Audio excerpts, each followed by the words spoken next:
नमस्कार, आप देख रहे हैं जनता मांगे जवाब और मैं राजेश सोनी।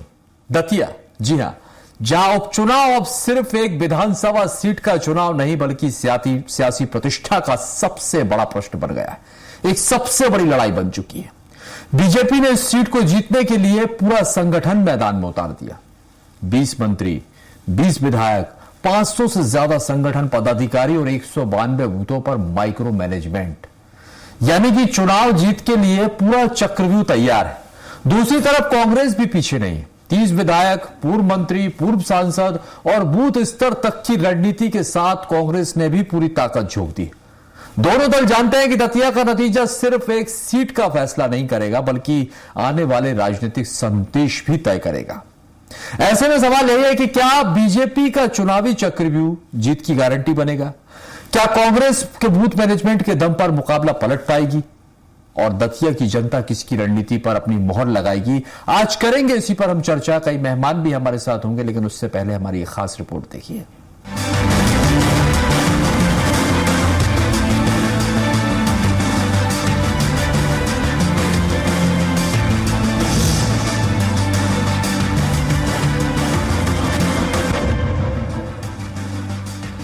दतिया उपचुनाव में बीजेपी ने जीत सुनिश्चित करने के लिए पूरी चुनावी मशीनरी मैदान में उतार दी है। प्रदेश अध्यक्ष हेमंत खंडेलवाल, क्षेत्रीय संगठन महामंत्री अजय जाम्वाल और कई वरिष्ठ नेता लगातार दतिया में डेरा डाले हुए हैं। पार्टी ने 192 बूथों के लिए माइक्रो मैनेजमेंट की रणनीति बनाई है। 20 से अधिक मंत्रियों, 20 विधायकों और करीब 500 संगठन पदाधिकारियों को अलग अलग जिम्मेदारियां सौंपी गई। मुख्यमंत्री डॉक्टर मोहन यादव भी 1 दर्जन से अधिक सभाओं और रोड शो के जरिए चुनाव प्रचार की कमान संभालेंगे। बीजेपी का दावा है कि संगठन की मजबूती और बूथ प्रबंधन के दम पर बड़ी जीत दर्ज करेगी। दतिया चुनाव में जो भी पार्टी जिम्मेदारी दे रही है वही लोग जा रहे हैं। आज मुझे भी वहाँ के प्रभारी आदरणीय देवड़ा जी का और सह प्रभारी राहुल कोठारी जी का फोन आया था कि आपको आना है। तो मैं जैसे ही नरसिंहपुर प्रवास में जा रहा हूँ, लौटने के बाद में 1-2 दिन में अपने जहाँ जहाँ मेरी जिम्मेदारी दी जाएगी उस जिम्मेदारी के साथ में दतिया जाऊंगा और दतिया की प्रत्याशी और भारतीय जनता पार्टी की जो है उनको जिताने के लिए पूरी ताकत लगाऊंगा। बड़े बड़े नेताओं को, विधायकों को, पूर्व मंत्रियों को 4-4, 5-5 पोलिंगें दी गई हैं। 4-4, 5-5 पोलिंगों की जिम्मेदारी और बखूबी निभा सकते हैं और ताकत से निभा सकते हैं। जिनका क्षेत्र, बड़े बड़े क्षेत्रों में जिन्होंने काम किया, मात्र 4 पोलिंग, 5 पोलिंग की जिम्मेदारी दी है। पार्टी जो है किसी भी कीमत पर दतिया उपचुनाव को जीत कर रहेगी, क्योंकि तैयारी हम लोगों ने जमीनी स्तर की है। विजयपुर में भी हमने सरकार को हराया था और दतिया में भी हम सरकार को हराकर हमारे प्रत्याशी आदरणीय घनश्याम सिंह जी को जिताकर मैदान में लेकर आएंगे। दतिया उपचुनाव को लेकर राजनीतिक बयानबाजियां भी तेज हो गई हैं। कांग्रेस प्रदेश अध्यक्ष जीतू पटवारी ने देवास में दावा किया कि दतिया में कांग्रेस करीब 25,000 वोटों से चुनाव जीतेगी। उन्होंने प्रशासन पर चुनाव को प्रभावित करने की कोशिश करने का आरोप लगाते हुए कहा कि जनता बदलाव का मन बना चुकी है और परिणाम कांग्रेस के पक्ष में आएगा। तो वहीं पूर्व मंत्री डॉक्टर नरोत्तम मिश्रा ने कांग्रेस के दावों को खारिज करते हुए कहा कि दतिया में भाजपा प्रत्याशी की जीत तय है। उन्होंने कांग्रेस को पहले अपना घर संभालने की नसीहत देते हुए दिग्विजय सिंह के चुनावी प्रदर्शन पर भी निशाना साधा। कांग्रेस पार्टी दतिया का चुनाव 25,000 वोट से जीतेगी। बीजेपी अपना जितना भी कर्म कांड है वो करेगी। हमें पता है कि प्रशासन चुनाव लड़ेगा, हठधर्मिता होगी, अंतोगत्वा रिजल्ट आएगा तो 25,000 वोट से कांग्रेस जीतेगा। कांग्रेस अपने घर को संभाल ले, भारती जी की चिंता करे, हरदेव चाचा की चिंता करे। दिग्विजय सिंह जो 3.5 लाख से भोपाल हार गए, 1.5 लाख से अपना घर हार गए लोकसभा में, वो दूसरों की चिंता करते हैं, अचंभा होता है। यही लोकतंत्र की खूबसूरती है। मजबूती से एकजुट मुट्ठी की तरह कसके मोहन खंडेलवाल के नेतृत्व में रहेंगे। हेमंत खंडेलवाल जी और मोहन यादव जी के नेतृत्व में रहेंगे। बहरहाल दतिया उपचुनाव में अब प्रचार के साथ साथ दावों और पलटवार का दौर भी तेज हो गया है। कांग्रेस 25,000 वोटों से जीत का दावा कर रही है, जबकि भाजपा अपनी जीत को लेकर पूरी तरह आश्वस्त नजर आ रही है। दोनों दलों ने पूरी ताकत झोंक दी है और दिग्गज नेताओं की सक्रियता ने इस मुकाबले को बेहद दिलचस्प बना दिया है। अब फैसला दतिया की जनता के हाथ में है कि वह किसके दावों पर भरोसा जताती है और किसे विधानसभा भेजती है। पायल चौरसिया, स्पेशल डेस्क, भोपाल।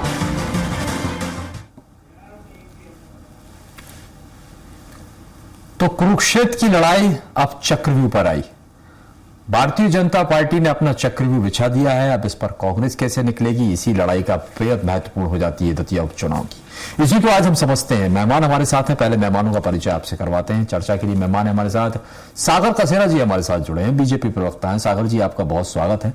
जितेंद्र मिश्रा जी कांग्रेस प्रवक्ता हमारे साथ हैं। जितेंद्र जी आपका भी बहुत स्वागत है। और साथ ही वरिष्ठ पत्रकार डॉक्टर भूपेंद्र सुलेर जी हमारे साथ हैं। सुलेर जी आपका भी बहुत स्वागत है। आप तीनों मेहमानों का स्वागत करते हैं। सबसे पहले सागर जी आपके पास आना चाहूंगा। आप लोग अपनी जीत को लेकर पूरी तरह से आश्वस्त हैं। आप कह रहे हैं कि हमारी जीत तय है, और जब इतने आश्वस्त हैं और इतना पक्का है सब कुछ, तो फिर इतने सारे नेताओं की और दिग्गजों की फौज उतारने की आखिर क्या जरूरत आपको पड़ गई? क्या ऐसा है कि चुनाव आपके लिए प्रतिष्ठा का सवाल बन गया? देखिए राकेश जी, भारतीय जनता पार्टी का चुनाव लड़ने का तरीका ही प्रतिष्ठा है। यह तो स्पष्ट है। चुनावों के अंदर फौज उतारने का चलन कांग्रेस का है। कांग्रेस ने अपने 20 विधायक, 30 विधायक और कई संगठन के नेता उतारे, लेकिन मैं तो स्पष्ट रूप से कहना चाहता हूं, कांग्रेस 20 उतारे, 30 उतारे, 100 उतारे, उसके बावजूद भी चाहे वो संगठन भी उतारते, लड़कियों लड़ सकती हो कहने वाली प्रियंका गांधी से लगा करके राहुल जी स्वयं भी आ जाए, तब भी दतिया ये जीत नहीं सकते। दूसरा, दतिया का उपचुनाव केवल विधानसभा सीट का चुनाव मात्र नहीं है, बल्कि विकास बनाम भ्रम, सुशासन बनाम अवसरवाद और जनता के विश्वास बनाम कांग्रेस के विश्वासघात का चुनाव है। राजेश, भाजपा इस चुनाव को पूरी गंभीरता से ले रही है। हमारे लिए हर बूथ, हर मतदाता महत्वपूर्ण है, और इसीलिए संगठन के पदाधिकारी, मंत्री, विधायक, कार्यकर्ता पूरी ताकत के साथ जनता के बीच है, जो हर बार होते ही है। नया इसमें कुछ है नहीं। इसीलिए जब आप इतने आश्वस्त हैं, जब जनता आप पर भरोसा जताने जा रही है, तो फिर इतने सारे दिग्गजों को मैदान में उतारने की जरूरत ही नहीं। ये सोशल इंजीनियरिंग की जरूरत क्यों पड़ रही है भाई? ये सवाल है मेरा। सागर जी, मैंने अभी आपको कहा कि ये बहुत ही हाँ, मैं जवाब दे रहा हूँ। मैंने अभी आपको कहा कि ये बहुत ही सामान्य बात है। हर चुनाव में कार्यकर्ता आधारित संस्कृति के आधार पर भारतीय जनता पार्टी चुनाव लड़ती है। लेकिन मैं आपको स्पष्ट रूप से कहना चाहता हूँ, सबसे पहले कांग्रेस को अपने घर में झांक कर देखने की आवश्यकता है। आज दतिया में सबसे बड़ा सवाल भाजपा का तो है ही नहीं, कांग्रेस से पूछा जाना चाहिए। जिस सीट पे उपचुनाव हो रहा है, वहां की परिस्थितियों ने पहले ही जनता को निराश किया, उनके विश्वास के साथ कुठाराघात किया। कांग्रेस ने अपने ही वरिष्ठ नेता अवधेश नायक जैसे समर्पित कार्यकर्ता की वर्षों की मेहनत और उनके जनसंपर्क की अनदेखी कर एक राज परिवार से जुड़े व्यक्ति को टिकट दे दिया। तो कांग्रेस को यह बताना चाहिए, क्या उसके कार्यकर्ता का कोई सम्मान नहीं बचा? क्या वर्षों तक जनता के बीच में संघर्ष करने वाले नेताओं को कांग्रेस यही पुरस्कार देती है? राजेश जी, तो कांग्रेस ने केवल एक नेता का मात्र नहीं, मतलब आप इस चुनाव को वही हो गया, माने ये पूरा चुनाव राजा और रंग से ही जोड़कर देखा जा रहा है। यानी कि कांग्रेस ने जिस तरह से एक राजा को टिकट दे दिया गया है। चलिए, मैं जितेंद्र जी आपके पास आना चाहूंगा। जितेंद्र जी, क्या आधार? देखिए, उनकी तरफ से स्टार प्रचारक उतारे गए, दिग्गज आप लोगों की तरफ से भी उतार दिए। दावा तो आप भी ये कर रहे हैं, जीतू पटवारी जी कह रहे थे 25,000 वोटों से ज्यादा से जीत दर्ज करेंगे। किस आधार पर ये कह रहे हैं? कोई आधार है मजबूत आपके पास? इतने आश्वस्त है? हाँ। राजेश जी, आपको मेरी आवाज आ रही है? बिल्कुल आ रही है। हाँ। राजेश जी, बहुत अच्छा सवाल किया था आपने कसेरा जी से कि जब आपके लिए सारी स्थितियां अनुकूल है, तो फिर इतनी दिग्गजों की फौज उतारने की क्या जरूरत है? आपके काम अच्छे हैं, आपकी सरकार के निर्णय अच्छे हैं, आपके योजनाओं का लाभ अंत्योदय में अंतिम पंक्ति के अंतिम व्यक्ति तक पहुंच रहा है, तो मुझे लगता है इतनी कवायद करने की जरूरत नहीं है। कोई जवाब इनके पास नहीं था। प्रियंका गांधी आ जाए, राहुल गांधी आ जाए, किसी को भी ले आइए आप, ये अहंकार दतिया में नुकसान पहुंचा रहा है भारतीय जनता पार्टी को।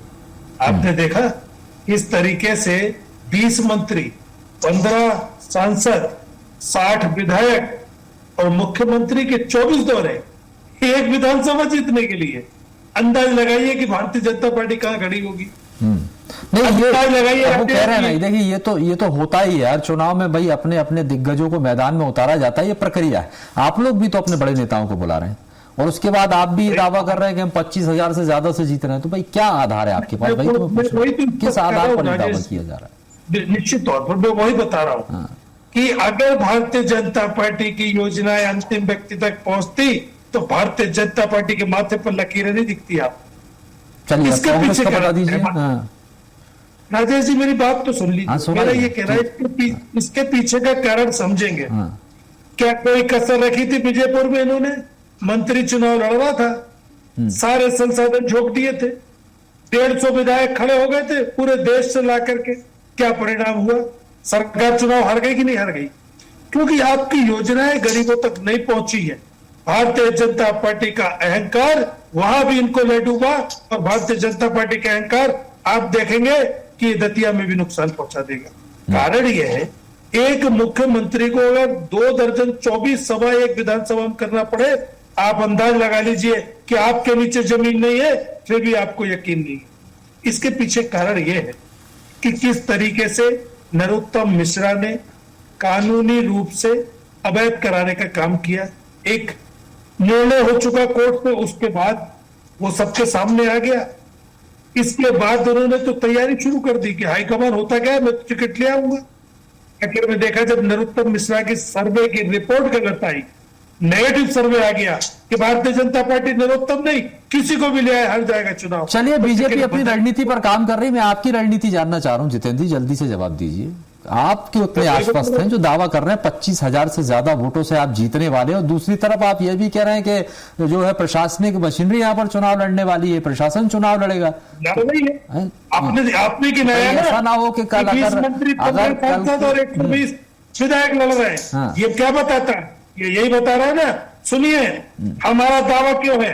पहली चीज, आपने देखा बुधनी में 1.5 लाख वोटों की जीत थी, ये मोहन यादव की सरकार के बाद 13,000 में सिमट गई। क्यों? क्योंकि आपके कथनी और करनी में अंतर है। इसके बाद हुआ बीजेपुर का चुनाव, तब भी आप दावे कर रहे थे, तब भी 150 विधायक और पूरा मंत्रिमंडल बीजेपुर में पड़ा था। परिणाम आपने देखा क्या हुआ, मंत्री चुनाव हारा। दतिया में भी यही होने जा रहा है। नरोत्तम मिश्रा का अहंकार भारतीय जनता पार्टी को नुकसान पहुंचाने जा रहा है। ठीक है, आपको लग रहा है कि कांग्रेस का जनाधार मजबूत हो रहा है। लौट रहा हूं मैं आपके पास में, वरिष्ठ पत्रकार सुलेर जी हमारे साथ हैं। सुलेर जी, आप कैसे देखते हैं? देखिए, दतिया का चुनाव जो कि बेहद दिलचस्प हो चुका है, दोनों ही राजनीतिक दलों ने अपनी पूरी ताकत झोंक दी, और जिस तरह से दिग्गजों का जमावड़ा दोनों ही तरफ से देखने को मिल रहा है, सोशल इंजीनियरिंग जो है जो देखने को मिल रही है दोनों दलों की तरफ से, क्या लगता है इसका फायदा किस दल को मिलता हुआ यहां पर दिखाई देगा? देखिए राजेश जी, निश्चित रूप से ये कह सकते हैं हम कि एक बुंदेलखंड में कहावत है, झांसी गले की फांसी, दतिया गले का हार, ललितपुर भूल जब तक मिले उधार। ठीक। तो देखिए उसकी पृष्ठभूमि है कि जब अंग्रेजों के समय जब था, तो दतिया के जो शासक थे या जो वहां के लोग, तो वो अंग्रेजों के साथ थे, तो वो गले का हार माना जाता था। वहां जनता को परेशान नहीं करते थे। और झांसी जो थी वो रानी लक्ष्मीबाई संघर्ष कर रही थी, और वहां का जो जमीन और वो थी वो मरुस्थल थी, तो वहां ज्यादा उपजाऊ नहीं था, तो वहां संघर्षपूर्ण था। आज राजनीति में ही वही हो रहा है। 6 बार के जो विधायक रहे नरोत्तम जी, 3 बार डबरा से, 3 बार दतिया से, और उनका जो टिकट निश्चित रूप से संगठन ने अपना अधिकार है और उन्होंने काटा और नए उम्मीदवार को दिया। लेकिन एक पृष्ठभूमि ये भी आती है कि बार बार ये कहा जा रहा है कि अमित शाह जी के वो करीब थे। अगर कोई व्यक्ति अमित शाह जी के करीब था तो टिकट कटना एक बहुत, मतलब कि हो ही नहीं सकता, असंभव है। और उसके बाद भारतीय जनता पार्टी निश्चित रूप से नए नवाचार करती है। हर सीट पे अपनी सोशल इंजीनियरिंग हो, चाहे वो कैंडिडेट के रूप में चयन हो, नए लोगों को उतारना, संगठन की थीम बताना, ये उनकी एक कौशल है। लेकिन इस बार कांग्रेस ने भी एक उम्मीदवार तैयार की और वहां के जो राजघराने से उसके कैंडिडेट को उतारा है। उनकी छवि भी अच्छी छवि मानी जाती है, मतलब राजा परिवार से वो सामान्य तरीके से। लेकिन अब यहां पे ये है कि नरोत्तम जी का टिकट कटा है, आशुतोष जी को टिकट दिया गया है। जिम्मेदारी अब नरोत्तम जी की बड़ी जबरदस्त बनती है कि वो इस सीट को जिताएं, क्योंकि संगठन के रूप में अगर मैसेज ये सीट अगर कहीं से भी गड़बड़ होती है तो उनसे जो उनका कैरियर है वो और कमजोर हो जाएगा। यानी कि अब चुनौती और बड़ी हो गई। पहले तो खुद को जिताना था, ये शायद कम था, लेकिन अब डबल चुनौती यहाँ पर नरोत्तम मिश्रा के सामने। अब उनके सामने चुनौती ये है, लेकिन लोकतंत्र की यही खूबसूरती है कि अपने अपने कैंडिडेटों को अपने अपने मैनिफेस्टो के साथ, अपने अपने विचारधारा के साथ संगठन उतरता है, अपने बड़े नेताओं को उतारता है। और जातिगत जो उन्होंने सोशल इंजीनियरिंग की है, तो उन्होंने ब्राह्मण कैंडिडेट उतारा, उन्होंने ठाकुर, क्योंकि 16 और 14 का रेशो है। फिर उसके बाद एससी कैंडिडेट के 12% वोट, तो उसके लिए उन्होंने जितने भी उम्मीदवार अपने बड़े बड़े कैंडिडेट है, चाहे जगदीश देवड़ा जी हो, चाहे वो ओबीसी के रूप में उन्होंने वहां से ग्वालियर से जो सांसद को वो उतारा एवं प्रभारी बनाया है।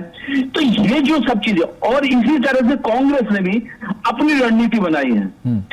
अब कांग्रेस, उनके पास एक प्लस पॉइंट, उनके पास सरकार है, दूसरी बात उनके पास एक इतना लंबा अनुभव है, और अब जिम्मेदारी संगठन से ज्यादा अब नरोत्तम जी की है कि वो उसको ठीक है जीत के पहुंचाएं। यहाँ पर और ये दोहरी चुनौती, ठीक। ये उनके लिए बहुत अनिवार्य है, क्योंकि अब अगर उनको अपने कैरियर को आगे बढ़ाना है तो उसके लिए वो बहुत जरूरी और संगठन बहुत जरूरी हो जाता है। चलिए, बीजेपी प्रवक्ता सागर जी कुछ कहना चाह रहे हैं। जी सागर जी, आप अपनी बात कहिए, फिर मैं आपसे सवाल करूंगा। ठीक जी राजेश जी, देखिए सबसे पहले तो मैं इस वक्त से पूछना चाहता हूँ, जितेंद्र जी ने भारतीय जनता पार्टी पर आरोप लगाते हुए कहा, तो लेकिन मैं पूरी विनम्रता से जितेंद्र भाई को ये कहने में मुझे कोई संकोच नहीं है कि कांग्रेस 30 विधायक उतार रही है, 30 के आसपास उनके विधायकों की संख्या होने वाली है, जिसमें पूर्व मंत्री हैं, पूर्व सांसद अलग हैं, ये सब उन्होंने संगठन को दतिया भेजा हुआ है। तो यदि ये अपने कार्यकर्ता को, अपने संगठन को दतिया चुनाव में लगाए तो वो ठीक है, लेकिन भारतीय जनता पार्टी चुनाव ना लड़े, ये लोकतंत्र की हत्या करने वाली कांग्रेस पार्टी करती है। मुझे लगता है कि तो आपकी है, वो तो कब से सरकार में नहीं। सागर जी, सरकार तो आपकी है ना। राजेश, दूसरी और महत्वपूर्ण बात, अभी हमारे बीच में भूपेंद्र जी ने बुंदेलखंड की कहावत के माध्यम से समर्पित करना चाहा, आप में वही बोलता कि भाई जो बोए बबूल तो आम कहां से हो। तो आज कांग्रेस को सबसे पहले इस विषय की चिंता करने की आवश्यकता है कि ये दतिया का उपचुनाव हो क्यों रहा है। राजेंद्र भारती ने जिस प्रकार से दतिया की जनता के साथ जो विश्वासघात किया, उसी का कारण है कि हम दतिया चुनाव में दोबारा से, तो आपको ये बात को स्पष्ट मान के चलिए कि वहां की जनता ऑलरेडी इस बात को अपने मन में रखकर बैठी है कि किस प्रकार की कांग्रेस ने उनके घात किया। और बुंदेली कहावत एक और है कि बुंदेली मन के भीतर जो ठान ले उसे बदलना आसान नहीं है, और दतिया की जनता मन बना चुकी है। बबूल के पेड़ वाली कहावत जरूर मैं जितेंद्र जी से पूछ लेता हूँ। जितेंद्र जी, बबूल के पेड़ अगर बोए थे तो फिर आम कैसे निकलते? सही बात है, आप ही बताइए इनको कि अगर बबूल के पेड़ बोए थे तो आम कहां से निकलता? तो आपने कि भाई आपने जिस प्रकार से राजन भारती जी बबूल चुनाव दोबारा करने राजन भारती जी जनता का विश्वास लेके पहुंचे थे, जनता का मत लेके पहुंचे थे, तो जनता के मत के साथ विश्वासघात नहीं किया राजन भारती जी ने। कांग्रेस के तो आते थे, तो क्या ये कांग्रेस के द्वारा बोले गए बबूल नहीं थे जिसके आम की अपेक्षा आप कर रहे हैं? ये तो अपने आप में स्पष्ट है, और आप चाहते हैं कि दतिया की जनता आपके द्वारा खड़े किए गए राज परिवार के व्यक्ति को टिकट दे दे, जिसमें आपने फिर विश्वासघात किया। तो जितेंद्र जी, आपको समझने की जरूरत है। कोई भी कैंडिडेट हो, वो तो देखिए पार्टियों का अपना मत है, किसे टिकट देना है, किसे नहीं देना। सरकार के विकास कार्यों को लेकर जनता के बीच में वहां पर आप नेताओं उन्हें किस पर भरोसा जताना है, कौन जिताऊ उम्मीदवार है, उनका अपना आकलन होता है। आपका अपना आकलन है और तो कांग्रेस पार्टी का अपना आकलन है। उन्हें लगता है कि घनश्याम जी सीट जिता कर देंगे, इसलिए उन्होंने उनको टिकट दिया है ना। तो ये तो अपना अपना हमारा कोई सवाल, ये तो सवाल जनता है। एक मिनट बना जाइए सागर जी, क्योंकि वो वहां के लोगों से जुड़ी टिकट दे दें, लेकिन इन्हें समझना पड़ेगा कि अगर आपके उम्मीदवार के चयन में समस्या है तो कैसे। चलिए रुकिए और जवाब आने दीजिए सागर जी, रुक जाइए। ठीक है, हाँ बोलिए जितेंद्र जी। इस तरह से डिबेट नहीं होता जैसा ये कर रहे हैं। चलिए बोलिए, आप जल्दी से बात करिए। आप झूठ पे झूठ बोल दीजिए, आरोप लगा दीजिए, और डिबेट करने के संस्कार में हमें आप दीजिए। आपके मंचों से लाडली बहनों को बोरी में भर देंगे बोला जाए, आपके नेता को गाली दें, और चुनाव हार गए हो गया जितेंद्र जी। अभी फिर हारने जा रही है भारतीय जनता पार्टी। ये बंसोर तक बच्चा हो, आपको मेरे बड़े भाई की बात, मैं तो आपको बड़ा भाई मानता हूँ, लेकिन मैं तो फिर भी आपको बोल रहा हूँ कि आपके संस्कार में सिखाएंगे जो आपके मंचों पर लड़ते हैं। अभी कल ही की बात है, कल ही की आपकी एक प्रभारी ने आपके संगठन के लोगों के साथ कानूनी लड़ाई करने की बात की, उसका पत्र सबके सामने सब लोगों ने पढ़ा। तो ये आपके संगठन की हालत है, ये आपके गुट की हालत है, और फिर आप संस्कार में सिखा रहे हैं। मुख्यमंत्री कर रहा है, शर्म आना चाहिए। कह रहे हो विकास किया है हमने, अरे ये जो विकास की राजनीति कर रहे हैं वो चुनाव में विकास के वादों को लेकर सक्रिय है, जिनके पास विकास के मुद्दे हैं नहीं, बेबुनियाद बातें हैं वो चुनाव को लेकर दतिया के चुनाव में। तो ये तो शर्म की स्थिति कांग्रेस के लिए है। चुनाव दतिया चल रहा है, आपके नेता साइक्लोथॉन इंदौर में चलाते हैं, 2-2 हजार रुपए में लोगों को खरीद के ले जाते हैं और गंदगी करते हैं शहर में, वो अलग बात है। और आप बताइए कि आप कर्म हमें आनी चाहिए, कर्म तो आपको आनी चाहिए। आपको ये लगता है कि आप चलिए ठीक है, मैं आप रोक रहा हूँ दोनों को। भूपेंद्र जी आपके रुकिए भूपेंद्र जी आपके पास आना चाहिए। देखा आपने यहाँ पर दोनों दल किस तरह से, देखिए जनता के ऊपर ही निर्भर करता है कि जनता किसको सर पर बिठा दे, कब किसको जमीन पर बिठा दे। यहाँ पर यही होता है, यही वजह है कि जिस तरह से आप लोग यहाँ पर पूरी रणनीति के साथ जुटे हुए हैं और डोर टू डोर घर घर जाकर लोगों से संवाद कर रहे हैं, वोट की अपील कर रहे हैं। लौट रहा हूं आपके पास, भूपेंद्र सुलेर जी आपके पास आऊंगा। सर, ये चुनाव को कुछ इस तरह से देखा जाए, क्या ये चुनाव स्थानीय मुद्दों पर लड़ा जा रहा है या फिर दोनों दलों की जो तैयारी है वो संगठन के दम पर यहाँ पर चुनाव लड़ा जा रहा है? क्या इसमें मायने रखता है, क्या मेन है? देखिए, चुनाव से पहले शुरुआत होती है विकास की, और उसके बाद निश्चित रूप से जब चुनाव रेस पे आता है तो वहां पे क्षेत्रीय और राष्ट्रीय स्तर पे जो उनके पहलू होते हैं वो उस तरह से चुनाव कन्वर्ट हो जाता है। और ये राजनीति फिर जीतने और हारने, लोकतंत्र में यही है कि जीतने और हारने के लिए लोग अपने साम दंड भेद सब उपयोग करते हैं। अब वहां की जो पृष्ठभूमि है तो निश्चित रूप से अब देखिए उनके बीजेपी मजबूत पहले थी। आप देखिए 23 में भारती जी आए, भारती जी का जो चुनाव उनका कैंसिलेशन हुआ और उसके बाद फिर से मध्यवर्ती थे। अब बीजेपी ये चाहती है कि जिस तरह से रावत जी जो चुनाव हारे थे, वन मंत्री थे, और वो भी मध्यवर्ती बीच टर्म में चुनाव हुआ था, वो गलती दोबारा रिपीट ना हो। और क्योंकि ये बहुत महत्वपूर्ण विषय भी है, क्योंकि बीजेपी जो जिसके इलेक्शन लड़ने की जो तरीका है उनका ये है कि हर पहलू पे बारीकी नजर रखना, बूथ लेवल से हो, कैंडिडेट लेवल से हो, सोशल इंजीनियरिंग हो, और अपने बड़े बड़े नेताओं को जातिगत साथ।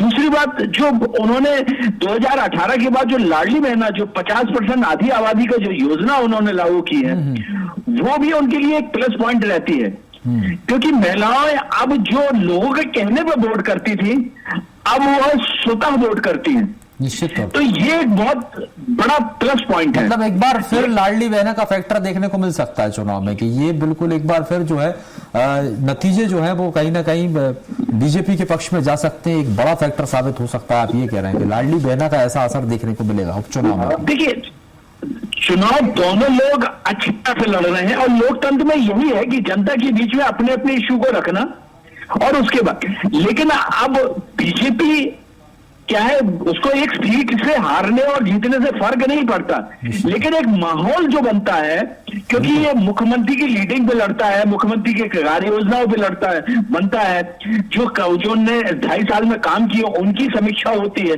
विपक्ष को एक मौका मिलता है। इसके लिए वो यही वजह है कि कांग्रेस को भी इतने हल्के में नहीं लिया जा सकता है, क्योंकि पिछला परफॉर्मेंस उनके पास है, और अभी जिस तरह की तैयारियां भी देखने को मिले, मतलब ओवरऑल यदि देखा जाए तो मुकाबला बहुत टक्कर का दिखाई दे रहा है। चलिए, बहुत बहुत शुक्रिया आप मेहमानों का हमारे साथ चर्चा में शामिल होने के लिए, सुलेरे जी, सागर जी और जितेंद्र जी।